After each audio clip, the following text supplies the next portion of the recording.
کی اور 60 جنگوں کے اندر وہ ایک بھی جنگ کو ہارا نہیں ہے، ہر جنگ میں وہ فاتح ہوتا رہا۔ سلیمان کی زندگی میں کتنی جنگیں ہوئی، اس کے باپ داؤد نے 60 جنگیں کی ہیں، تو سلیمان نے کتنی جنگیں کی اور کتنی جنگیں جیتی اور کتنی جنگیں یہ ہارا۔ اس کے پیس تھا نا، نہیں بائبل مقدس پڑھنے والے بچے کوئی جنگ سلیمان کے زمانہ میں خدا کی زبان سے خود اس کے ساتھ اقرار کرتا ہے، وعدہ کرتا ہے کہ تیرے دور حکومت کے اندر تیرے کوئی جنگ نہیں ہوگی اور تیرے چاروں طرف امن امان ہوگا۔ سلیمان نے ایک بھی جنگ نہیں لڑی، کیونکہ خدا نے خود کہا تھا کہ تیرے دور کے اندر چاروں طرف امن سلامتی رہے گی۔ میرے عزیزوں میں سے نکال لیجیے گا، پہلے صلاح ہے، اس کا 3 چیپٹر ہے اور اس کی 10 آیت ہے۔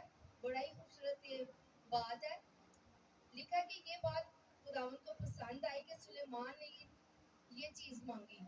خداوند نے اس سے کہا کہ چونکہ تو نے یہ چیز مانگی ہے، اپنے لیے عمر کی درازی کی درخواست نہ کی اور نہ اپنے لیے دولت کا سوال کیا، نہ اپنے دشمنوں کی جان مانگی، بلکہ انصاف پسندی کے ساتھ تو نے اپنے واسطے عقل مندی کی درخواست کی ہے۔ سو دیکھ، میں تیری درخواست کے مطابق کیا میں نے ایک عاقل اور سمجھنے والا دل تجھے بخشا، اور ایسی تیری مانت نہ کوئی تجھ سے پہلے ہوا تھا اور نہ کوئی تیرے بعد برپا ہوگا۔ میں نے تجھ کو کچھ اور بھی دیا ہے جو تو نے نہیں مانگا، یعنی دولت اور عزت، اور ایسا کہ بادشاہوں میں سے تیری عمر بھر کوئی تیری مانند نہ ہوگا۔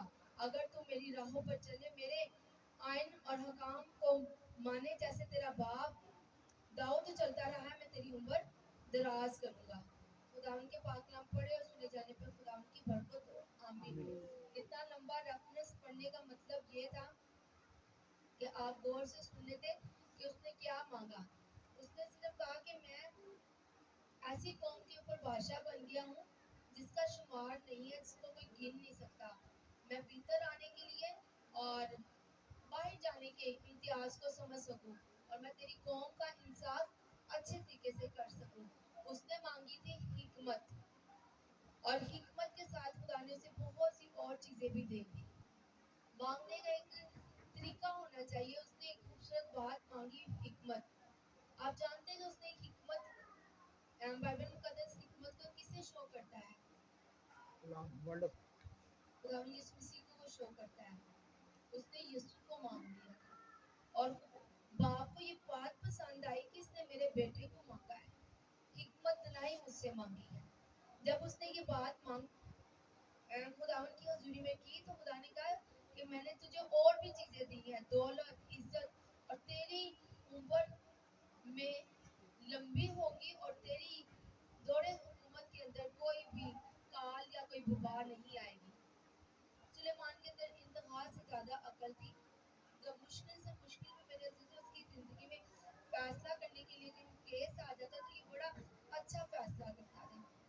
2 عورتوں کا بھی فیصلہ جب اس کے پاس آیا، ایک عورت کا بیبی مر جاتا ہے اور ایک عورت کا بیبی زندہ ہوتا ہے، اور جس عورت کا بیبی مرا ہوتا ہے وہ کیا کرتی ہے، اس عورت کا زندہ بچہ اپنے پاس رکھ لیتی ہے اور جا کے کہتی ہے کہ بادشاہ یہ عورت نے میرا زندہ بچہ لے لیا ہے اور اپنا مرا ہوا بچہ مجھے دے دیا ہے۔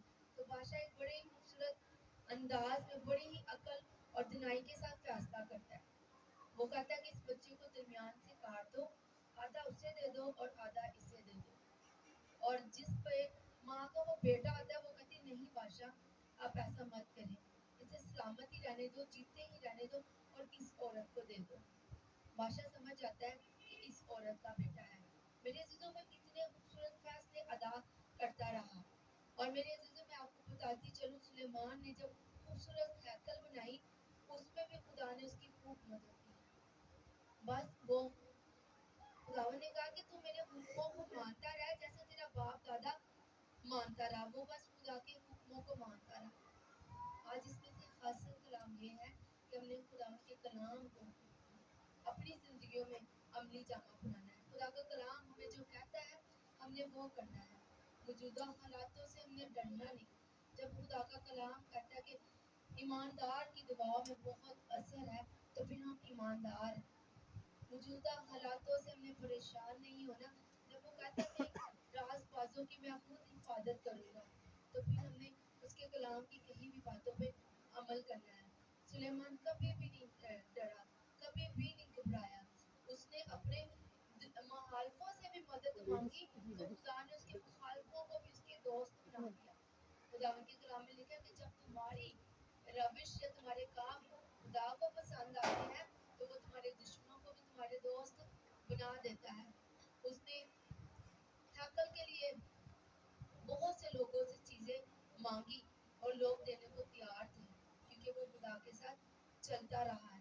میرے عزیزو, جب وہ خدا کے ساتھ چلتا رہا, خدا لکھا ہے کہ سلیمان خدا سے محبت رکھتا تھا, اپنے باپ داؤد کے آئین پر چلتا, اور اتنا ضرور تھا کہ وہ اونچی جگہوں پہ جا کے قربانی کرتے. میرے عزیزو, جیسی سلیمان نے قربانی کی, کسی نے قربانی نہیں کی. اس نے 100 کی قربانی کی, 200 کی کی, 300 کی کی, 400 کی کی. اس نے کتنی قربانیاں ادا کی؟ 1000. اس نے پوری 1000 قربانیاں ادا کی. اور اتنی زیادہ قربانی بائبل مقدس بیان کرتی ہے کسی بادشاہ نے ادا نہیں کی. اس نے خدا کو خوش کیا. آج ضرورت ہے آپ اور مجھے بھی قربانیاں ادا کرنے کی. کون سی قربانیاں ادا کرنے کی؟ خون بچڑوں کی, بیلوں کی نہیں, خون بچڑ اور بیلوں کی نہیں. ایسی قربانیاں ادا کرنی ہے روحانی طور پہ, ایک دوسرے کے ساتھ محبت کرنی ہے, ایک دوسرے کے ساتھ اچھا سلوک کرنا ہے, ورشپ کرنی ہے, دوسروں کے رکھنوں میں کھڑا ہونا ہے, دوسروں کے لیے دعائیں کرنی ہے, اپنے ملک کے لیے دعائیں کرنی ہے.